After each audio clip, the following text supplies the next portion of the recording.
Hey guys, welcome to the second episode of the TSP Beginners Guide to Model Rocketry. In this episode, we're going to be covering all you need to know for model rocketry as a beginner on motors, like classification, how they work, and so on. So in this video, we're going to be covering Estes motors specifically. Estes specializes in making low to mid power solid propellant motors, which use black powder as propellant. Now for beginners in model rocketry in the US, these are the motors you're most likely to use.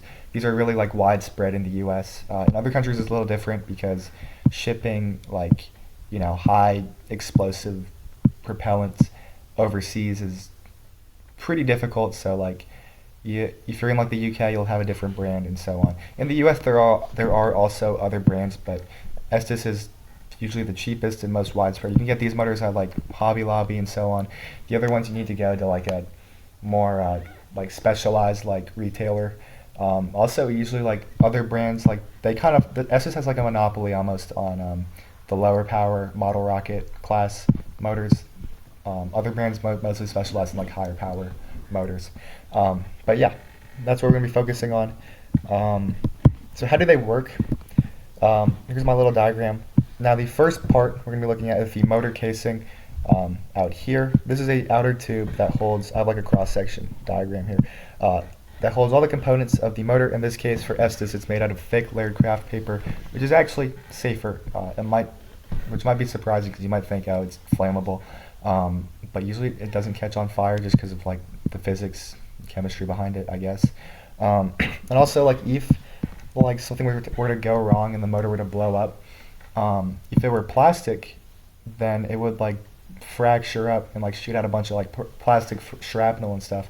Since it's just craft paper, cardboard, it just frays apart, but it's not as dangerous.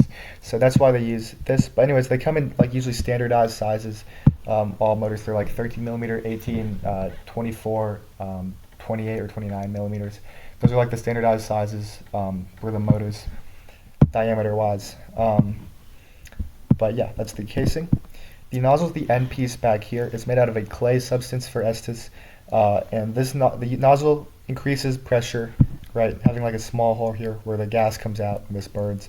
Increases the pressure. Also, the shape of this increases the efficiency, which together increase the thrust of the rocket. Here we have the solid fuel. Now most model rockets, or all Estes motors, use compressed black powder, which contains a fuel and an oxidizer. If you know anything about chemistry and how stuff burns, fuel and oxidizer together burns. That's just how it works. And so yeah, this burns at a rapid rate, and the gas it produces creates the thrust for the rocket, right? So it burns super hot gas, is built up, the pressure builds up, and it comes out really fast out of the nozzle, and just with Newton's laws and such, with the gas coming out this way, it pushes the rocket the other way or forward. You have the delay charge here. Now this is black powder that has high oxidizer and low fuel, and that creates little to no thrust. It does create a smoke, and creates a delay, but before parachute ejection. So you have this ejection charge here, which we'll look at in a second. Or let's look at it now. This is loose granules of black powder kept in by a thin layer of clay right here. When this burns, the pressure created pushes out the nose cone of the rocket, deploying the parachute/recovery system. So when this goes off, it expands a lot faster, and the pressure it creates will pop out the nose cone, pull out the parachute. Now, the reason you have this delay charge here is if this were to come immediately after the fuel burning out, the rocket will still be going at its max velocity.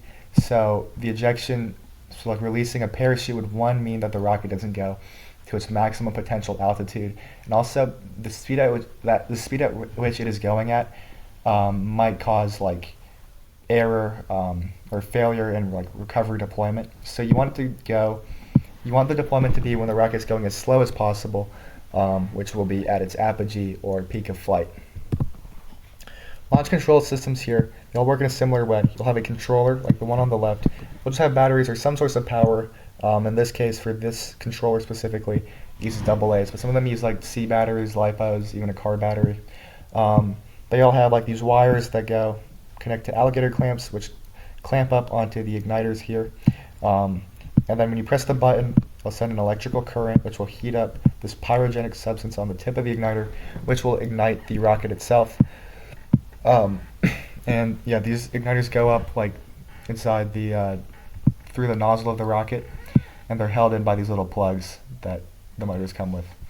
Now these like electrical systems, they're way safer than like using like a match or like a fuse or something. So this is like the standard.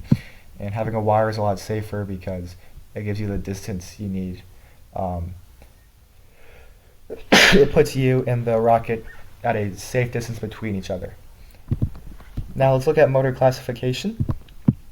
Now all of them are classified using a code, which will always be a letter. I mean, sometimes there might be like at 1/2 in certain cases, but it's part of the number, we'll say. Followed by a number, then a dash, then another number, and then sometimes there will be another number. The first letter tells you the impulse range of the motor, which is measured in Newton seconds. And this is the product of the average thrust times the burn duration. And so I'll elaborate on that a little bit. But here we have a chart that tells you the impulse of a wide range of these motors. Now, the rule of thumb is right, just start with A, and those have a maximum, their range is 1.26 to 2.5. The range doubles with each letter, so right, the max for A is 2.5, B will be 5, C is 10, D is 20, and then there's half A and quarter A also offered. So this is a chart courtesy of Wikipedia, by the way. Now there are bigger than G, but those are considered high power. Like, and high power motors they fall under more strict regulations. So you need a certification to purchase them, to launch them, and so on. But these here, usually like micro to D, are considered low power, and then E, F, and G are like mid power. But like for all intensive purposes, mid power, low power, they're just the same, like legally at least. But I will say, going through rockets, I just recommend a lot of people do is they try to launch the rainbow. So they launch A, then like a B motor, then a C motor, then a D. I mean, really, I recommend just starting out with like an A or B motor on your first rocket, maybe a C. But also like different classifications usually will have a different diameter, or like the motors get bigger, obviously. But like A through C motors are usually 18 millimeter in diameter. Mostly D and E are 24, and they just get larger. The first number here represents the average thrust measured in newtons. So dividing the impulse by this number will also give you an approximate estimate of burn time. And you can also multiply the burn time by this number to get the impulse. So if you have a C motor, right, we know that range is 5.01 to 10 Newton seconds. So if it has an average thrust of 6 newtons, then the burn time you can estimate to be between like 1 and like a little less than 2 seconds. And this the second number, sorry, this tells you the length of the delay charge between motor burnout and the ejection. Now this is actually very important. Honestly, this is like one of the most important parts of a rocket motor,